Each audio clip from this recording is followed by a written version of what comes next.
Hey everyone, before we dive in, I'd really appreciate your help reaching my goal of 4,000 subscribers. If you enjoy the video, make sure to hit the like button and share your thoughts in the comments. I read every single one. Thank you so much for the support. I never imagined a simple dinner at my girlfriend's place would become one of the most embarrassing nights I've ever lived through. My name is Elliot, and I've always seen myself as a confident guy. Not cocky, just someone who tries to stay level-headed and respectful. My girlfriend Leia and I have been together for about 8 months and I really liked her. She's sharp, funny, and has this effortless way of brightening a room the moment she walks into it. But tonight, I was about to meet a side of her friend group I definitely wasn't prepared for. It all started pretty harmlessly. Leia asked me to come over and meet her friends, saying it would be chill. Nothing fancy, just a small get-together. I didn't think much of it. I'd met friends before and sure it could get awkward, but I figured this time might go smoothly. When I got there, I met Tessa, Harlow, and Penny.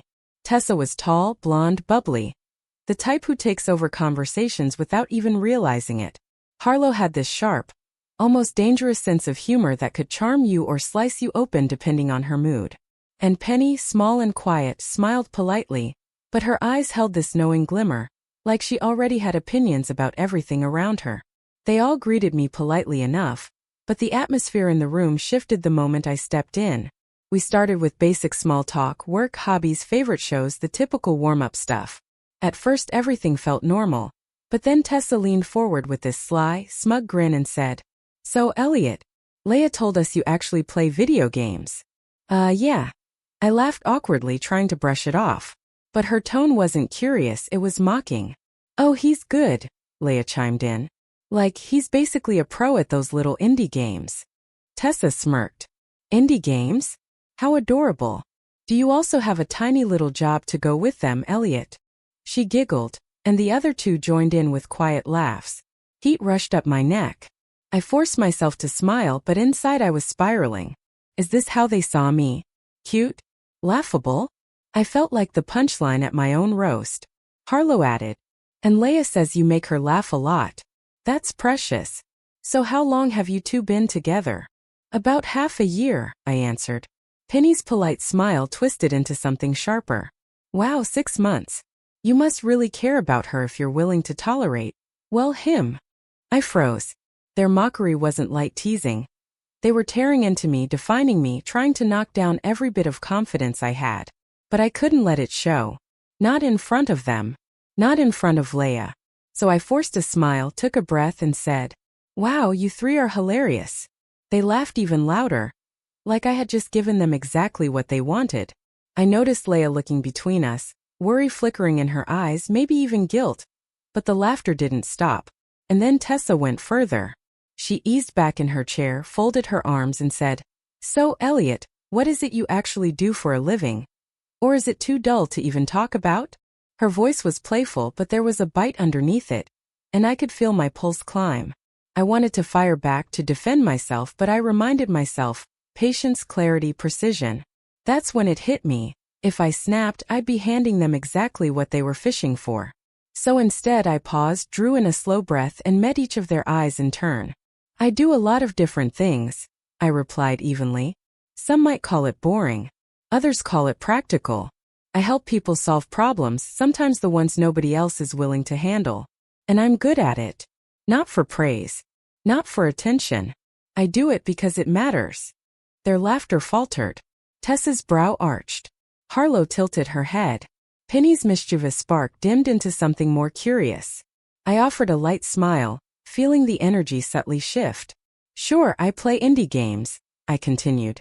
"But I also build, create, push myself. And if that seems cute to you, then I suppose I'll take the label and wear it proudly." Leia's eyes widened, and I could see the moment she realized the cute guy she'd introduced was calmly holding his ground. My heart was pounding. Not with fear, but with a strong, steady sense of clarity. I had a choice. Let them define me or show them who I actually was. And tonight I was finished being anyone's punchline. I watched the room shift around me. The energy changed the moment I refused to shrink. Tessa's smirk trembled. Harlow's sharp laugh dissolved. And Penny's playful eyes now held a hint of doubt. It was a small change but unmistakable. a crack in the armor they wore to feel superior.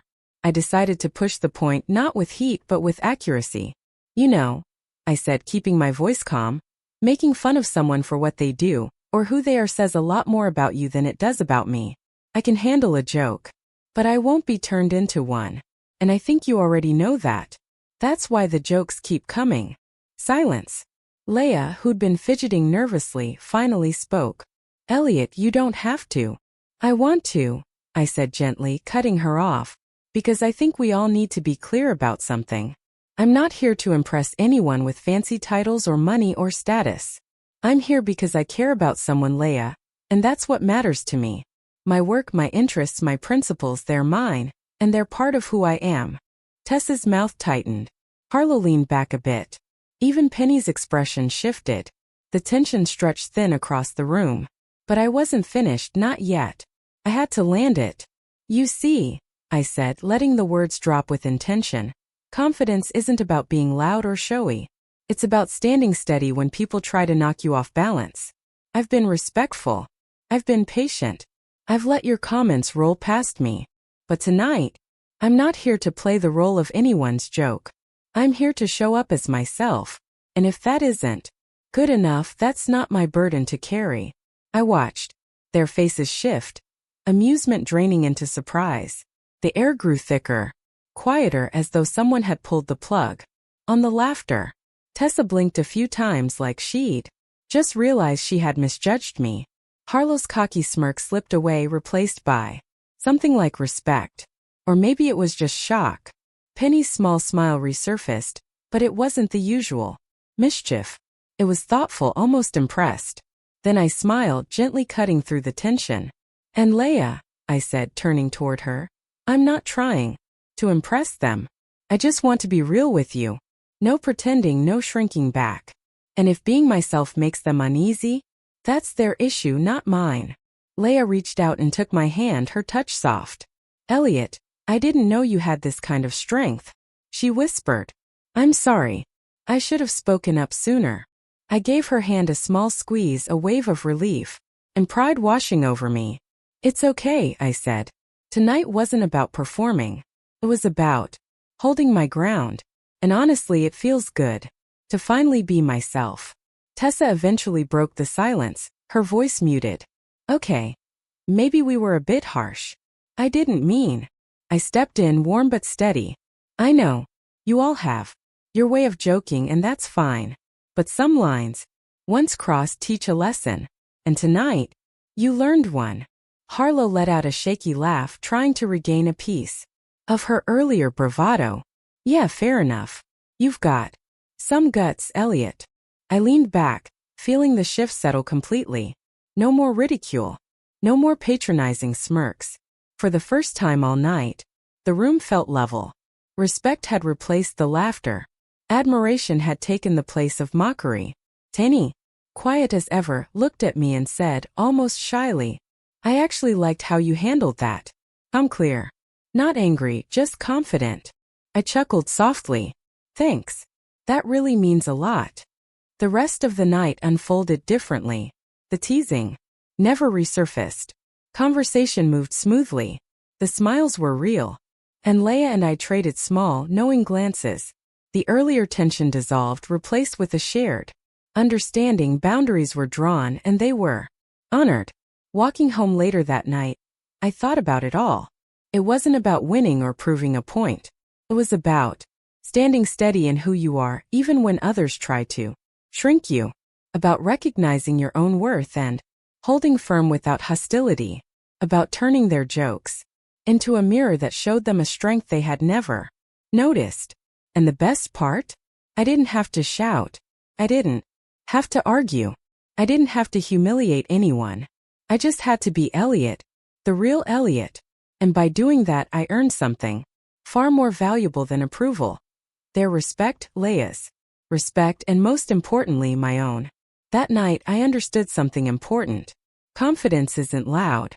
It's steady. It's grounded. As unshaken. And sometimes it shows itself in quiet words. A calm tone, an unwavering gaze, and the refusal to let anyone else define you. That kind of victory lasts much longer than any Mocking laugh. Under the glow of the streetlights, I smiled to myself. I had faced ridicule. I had faced doubt. And I had faced them. And I walked away not just unharmed but stronger, more centered and more certain of who I was. And if anyone thought they could laugh at me again, they'd think twice. Because tonight I learned how to turn mockery into respect.